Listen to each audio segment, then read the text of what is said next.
pleasure to meet all of you and to talk about this wonderful film. And I just want to jump right in and ask, I know you had directed it, on stage, and then now it's a movie. So let's start there. What's the experience of turning a stage musical into a movie? For me, it was exhilarating. It just allowed my imagination to fly. This story comes from a real world, Right. and on stage you find a representation of that world, but actually here it's in actuality. We were in the streets that this community, I grew up in, essentially, because the film is set in Sheffield, in a working class community, and I deliberately wanted to put it back in that community. So to be on those streets with those people in that world, that film allowed me to do that. By the way, I didn't realize it was quite Sheffield at the beginning until I started seeing scenes that were familiar from the Full Monty. Exactly. Yeah. I was like, wait a minute. I know that place. Oh, no. Which was fantastic. Lauren and Max, I know this is your first featured film, and you've done a few others, but this is really big for you and stuff. Yeah, well, this is the first First one. and first. This is the first one I ever filmed. I have, luckily been able to do some after this one, but this Right. one's the first. Your experience with this film and transforming Jaime. I mean, every person who's taken on the role has their own kind of identity with this character. Talk about how you transformed this character. I think I got to just take it right back to the documentary, to be honest, and draw from Jaime Campbell himself. I really decided very early on, I think really in the audition process for me, that's where I wanted to take my version of this character.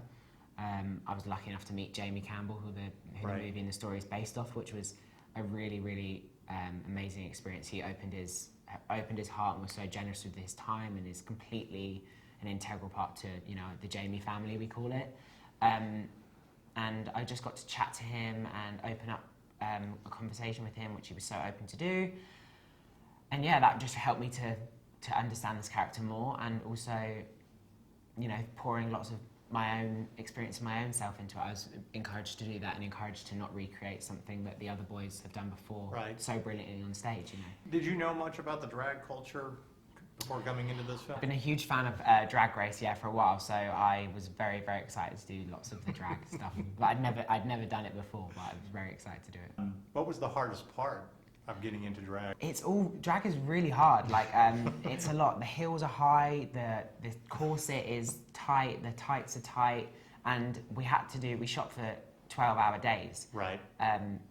Much similarly to a drag race shooting schedule, these queens aren't out of drag and can't use the bathroom for 12 hours. So that was incredibly hard.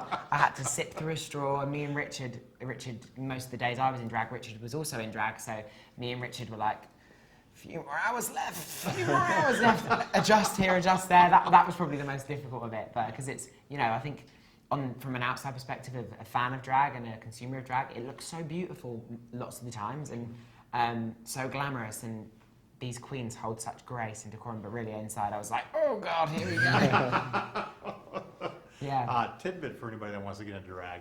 Yeah. What I like about this. Now, Lauren, your first featured film, talk about your experience with this. It's got to be huge. Yeah, it was insane, and it all kind of just this massive whirlwind of.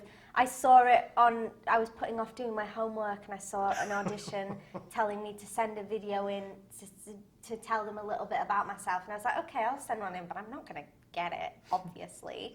And then 20 days later I got the job, and then a month later I had my first day on set with Max and Richard filming that little scene in the shop, and then we made it.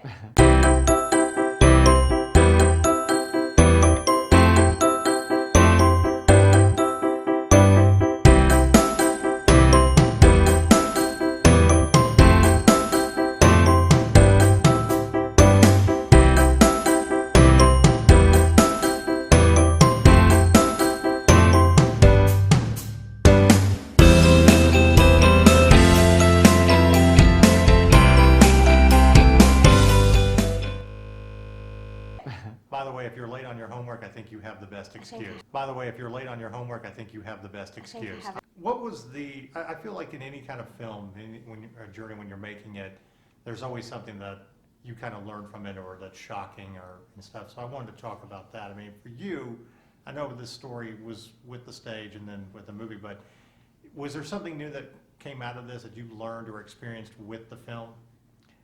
A million things. I mean, literally a million things. Because, you cannot. I prepped and I prepped and I prepped and I prepped to do this. But you can't prep for what you don't know. Right. And I didn't know 1,000 things, But what I did have is 1,000 hands on my back going, what do you need? Well, how can we help you? How can we facilitate your vision? Chris Ross, our DOP, is the rock that I stood on because he kept saying to me, what do you need, Jonathan? How do you see this? And I would go, well, I can see it from this angle or this. And he'd go, you can do it, we can do it. It was just a continuation from all heads of department, yes, yes, yes. I would say, can we? And they'd go, yes. And I said, how? And they'd say, from this place, from that place. So it was just the knowledge that people were there supporting, and supporting a vision that, particularly it's a film by Dan Gillespie Sells, Tom McRae, and myself, Sure. They're writers, I'm the director, but they helped us bring this story to life, all those people. Max, how about you? What's the biggest thing that you kind of learned about yourself or just from the experience of doing this film? Well, a huge thing for me was like the misconception of there's one right way to do it as an actor. Right. And throughout my training, I found my training, if I'm all honest, quite prescriptive in many ways, and like, this is how you prep and this is how you do it. And I met,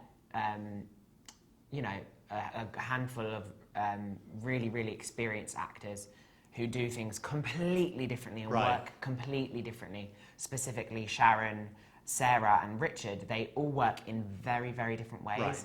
And the experience of working with them was all very different. And I learned that I don't need to be prescriptive and that I can find my own way to find my way through the journey of these characters. And that was the biggest takeaway for me, to own my own process and to not feel that there is a right or wrong way to do things. How about you, Lauren? Yeah, I think very much in a similar vein. It was kind of, we had some wonderful people to help prepare us for the whole process. We worked with this great acting coach called Alison Rashley, and it was kind of just, because it was all by the original team as well. You never worried about straying too far away from anything, it was really a nice, supportive, encouraging environment. I find this story kind of interesting that, we're still dealing with this kind of prejudice. It's 2021 and, why is it a big deal if you want to go to a prom and drag and stuff, but yet we still have that. Yeah. What is your, reaction to that? Let me start with you, Jonathan. Yes, we do, and in different parts of the world that it's different for different people. But really, what's happening now is the conversation's being had. Okay. And people are having the conversation, and the conversation's being brought to them. So, and it's a serious conversation that isn't laughed at or whatever. It's not important. So, like you said. Yeah, I mean, at the centre of this is and for me, this story is not a coming out story. It's not a story about a boy who's struggling to come to terms with with his sexuality. Right. He's very clear about who he is, and to have an effeminate hero at the very centre of it also is very often that effeminate character is often sidelined, is often either the comic relief or is the one that gets bullied in a serious way. And Jaime can handle himself from the very beginning. Well, I got time for one more question, so it's our nerdy question that we'd like to ask all of our filmmakers here at That Nerd Show. And here it is. If you could have a weapon of choice or a superpower to fight the forces of evil, what would you choose? And I'm going to start with you, the star of this movie, Max. I would use... I like Spider-Man, so I would fight them with webs and tie them all up, and that's what I would do. Nice. I would tie them up. Lauren, I know you told me before this interview, but shout out to you. I would pick a lightsaber, specifically Kylo Ren's red lightsaber, because it looks sick. Nice. Nice. A lightsaber is always a go-to choice. Yeah. I'd invent something. I'd create a joy gun. A joy gun? Can someone put him to bed now, please? It's a great answer. I mean, you know, things are tense on set. Joy gun. Joy gun. Yeah, I love They're that. being mean. Joy You don't gun. need that. You are your own joy gun. Yeah. Really. Let's be true. That's very true. Well, thank you very much for interviewing with us. It was a fabulous film, and congratulations to the both of you, and good luck with your future projects. Thank you. Thank you Remember, so we get to much. interview you again. Yeah, Thank you.